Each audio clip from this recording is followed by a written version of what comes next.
सभी प्रकार के हथियारों में समय ही सर्वोपरि है, क्योंकि समय सब कुछ मार देता है। अपने काम पर अपना दिल लगाओ, लेकिन उसके इनाम पर कभी नहीं।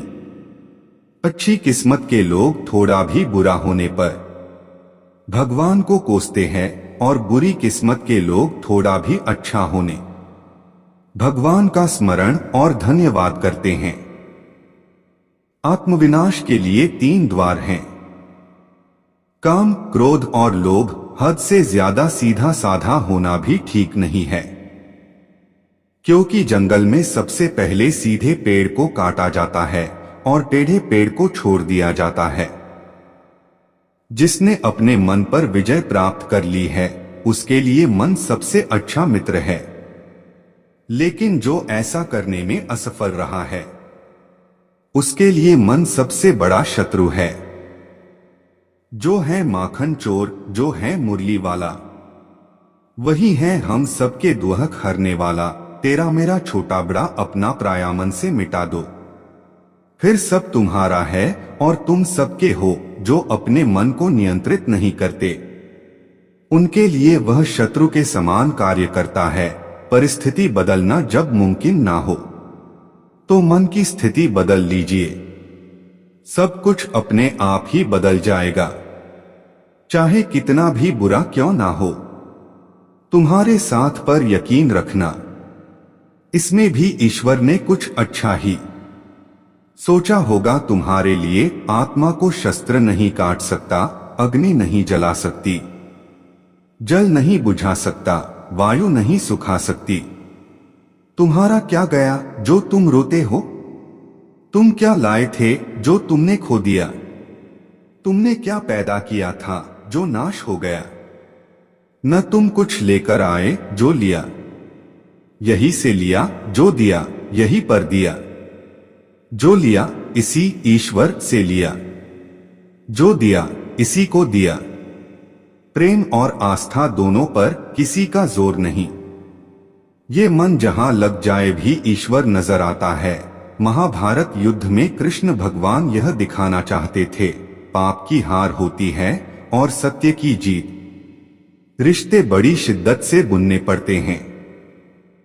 बारीक रेशमी धागों की कारीगरी सबके बस की थोड़ी है। समय कभी नहीं रुकता, आज तो कल अवश्य अच्छा आएगा। मुंह से माफ करने में किसी को वक्त नहीं लगता, पर दिल से माफ करने में सारी उम्र बीत जाती है। संसार के संयोग में जो सुख प्रतीत होता है, उसमें दुख भी मिला रहता है, परंतु संसार के वियोग से सुख दुख से अखंड आनंद प्राप्त होता है। कृष्ण कहते हैं, धर्म के लिए लड़ना सीखो, अधर्मी का काल बनना सीखो और अपनों के लिए त्याग करना सीखो। प्रेम एक ऐसा अनुभव है जो मनुष्य को कभी गिरने नहीं देता, और घृणा एक ऐसा अनुभव है जो मनुष्य को कभी जीतने नहीं देता। हमें चिंता नहीं खुद की, उन्हें चिंता हमारी है। हमारे प्राणों के रक्षक स्वयं सुदर्शन चक्रधारी है। राधा कृष्ण की कृपा पाने के लिए हृदय में भक्ति जगाना होगा। जिसमें यह भक्ति जागृत है, वह बड़ा भाग्यवान है। फल की अभिलाषा छोड़कर कर्म करने वाला पुरुष ही अपने जीवन को सफल बनाता है। इस संसार में विभिन्न कलाएं हैं, और इस कला में एक अच्छी कला है, किसी के दिल में समा जा, उसे छू लेना, चाहे कितना भी बुरा क्यों ना हो। तुम्हारे साथ पर यकीन रखना, इसमें भी ईश्वर ने कुछ अच्छा ही सोचा होगा तुम्हारे लिए। यदि आपके पास कोई समस्या आती है तो उसका समाधान खोजें, उससे दूर नहीं भागे। क्रोध की अवस्था में भ्रम जन्म लेता है। भ्रम बुद्धि को नष्ट कर देती है। बुद्धि के नष्ट होते ही व्यक्ति का पतन हो जाता है। जीवन में आधे दुख इस वजह से आते हैं क्योंकि हमने उनसे आशाएं रखी जिनसे हमें नहीं रखनी चाहिए थी। जीवन में समय चाहे जैसा भी हो, परिवार के साथ रहो, सुख हो तो बढ़ जाता है और दुख हो तो बढ़ जाता है। राधा कृष्ण का मिलना तो बस एक बहाना था। दुनिया को प्यार का सही मतलब समझाना था। जिस दिन हमारा मन राधा कृष्णा को याद करेगा, उसमें दिलचस्पी लेगा, उसी दिन से परेशानियां आना बंद हो जाएगी। राधा ने श्री कृष्ण से पूछा, प्यार का असली मतलब क्या होता है?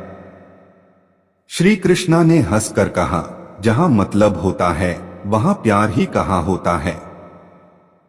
हमें चिंता नहीं खुद की, उन्हें चिंता हमारी है। हमारे प्राणों के रक्षक स्वयं सुदर्शन चक्रधारी है।